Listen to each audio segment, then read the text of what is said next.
Tractor में बैठे हुए किसान भाई हमारे। आप लोग यहाँ पे कब से आए हुए हैं और क्या मांगे हैं आप लोग की? हम नर्मदापुरम से 27 तारीख को पदयात्रा पर यहाँ के लिए कूच करा था हमने। हम्म। हमें मुख्यमंत्री जी से मिलना था।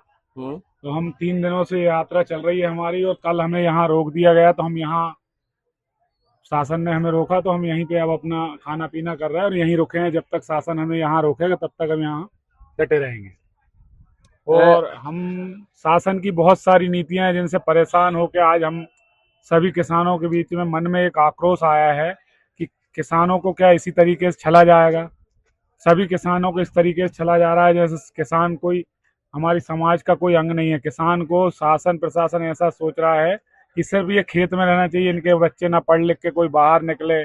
ऐसी व्यवस्थाएं बनाई जा रही है कि हम खेती नहीं कर करके सभी लोग इधर उधर भीख मांगे। इस तरह की पूरे शासन की व्यवस्थाएं बनाई जा रही है और नीतियां बनाई जा रही है। अभी जो आप लोग की मूंग की तुलाई की जो है 25% है, उसको 40% के लिए लेटर लिखा है इंदर हम सिंह कंसाना जी ने। हम इन बातों से सहमत नहीं है, क्योंकि देखिए पिछले विगत 8 वर्षों से बीजेपी की सरकार थी, उन्होंने ही हमारा 100% मूंग खरीदा है।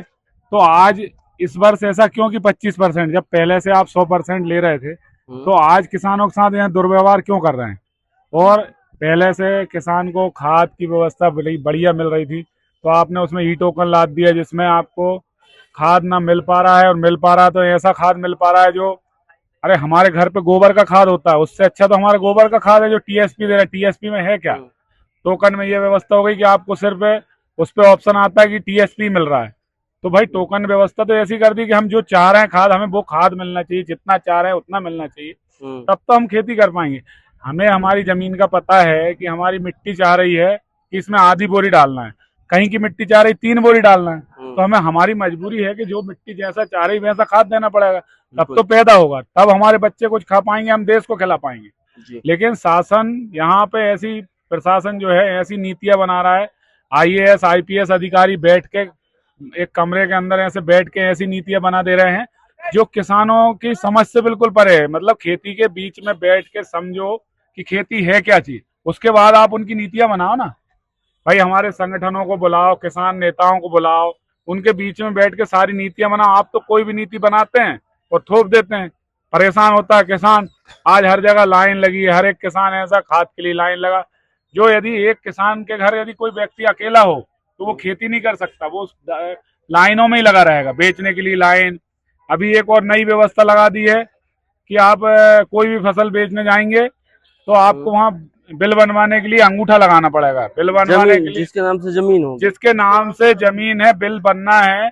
आप ये बताइए, ओटीपी यदि लेके और बिल बनता है तो हमारे, मान लो कोई बुजुर्ग व्यक्ति हमारे घर पे, हमारे बिल्कुल। दादाजी हैं, उनके नाम पे जमीन है, हम्म। तो वो बुजुर्ग हैं, हम असमर्थ हैं उनको ले जाने में, तो उनको ओटीपी उनके मोबाइल पे आए और वो ओटीपी से बिल बन जाए। हम्म। अच्छा, बिल व्यवस्था ऐसी कर दी कि हर एक व्यक्ति जिसके नाम पे जमीन है, हम्म। आजकल आधार कार्ड, समग्र आईडी, सभी चीजें ऐसी कर दी कि सबके पास अलग अलग मोबाइल होना चाहिए। हमारे दादाजी के समय मोबाइल नहीं था, वो रखना नहीं चाह रहे, लेकिन आज मजबूरी है कि उनके आधार कार्ड में जो नंबर लिंक होगा, वो एक नंबर की सिम हमें चालू रखना पड़ेगा।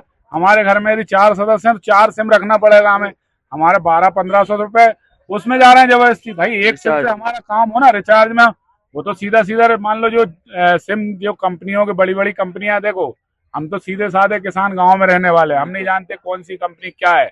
लेकिन ये हमारे समझ में भी आता है कि ये कहीं ना कहीं किसी और को लाभ पहुंचाने के लिए स्कीम बनाई जा रही। भाई इससे हमें क्या लाभ? हमारे घर में 5 मोबाइल, हमें जरूरत ही नहीं है, एक मोबाइल की जरूरत है, 5 रखना पड़ रहा है हमें, ओटीपी 5 सिमों पे आएंगी।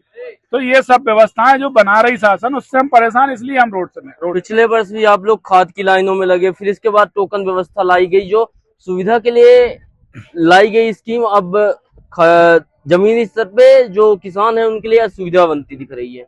भाई लाइनों में लगे वो भी सही है कि हम लाइनों में लगे, वो लाइनों की व्यवस्था हटा के यदि ई टोकन की व्यवस्था लाए हैं तो ई टोकन किसान संगठन और किसानों को बिठाल के बनाना था।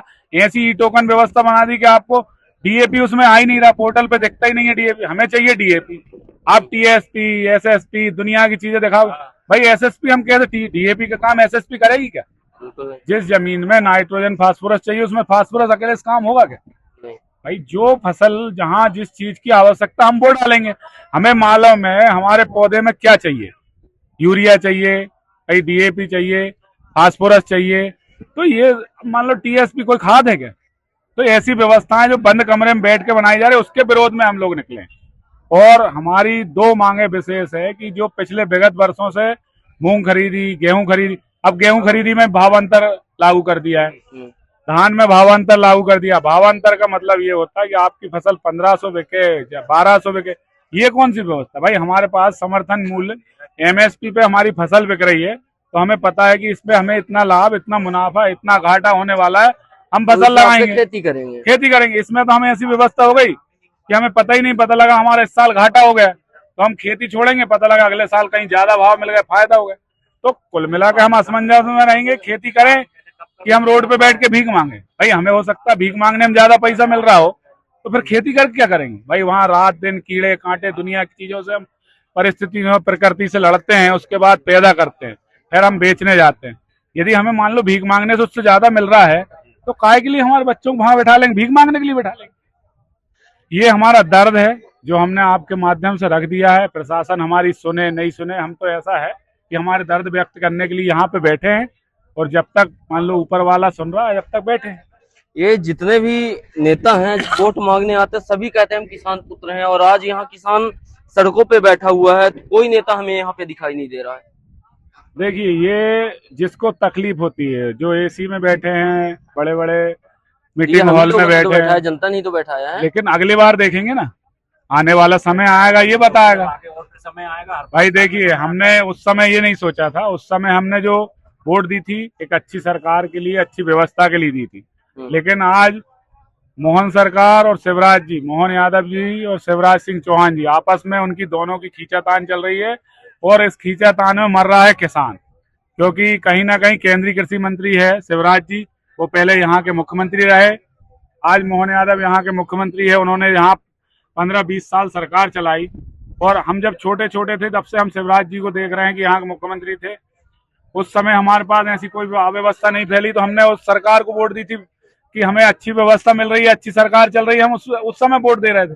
लेकिन आज जो परिस्थिति बन रही है, हमें ऐसा मजबूर किया जा रहा है, प्रताड़ित किया जा रहा है, तो आगे जो चुनाव आएंगे उसमें हम बहिष्कार करेंगे।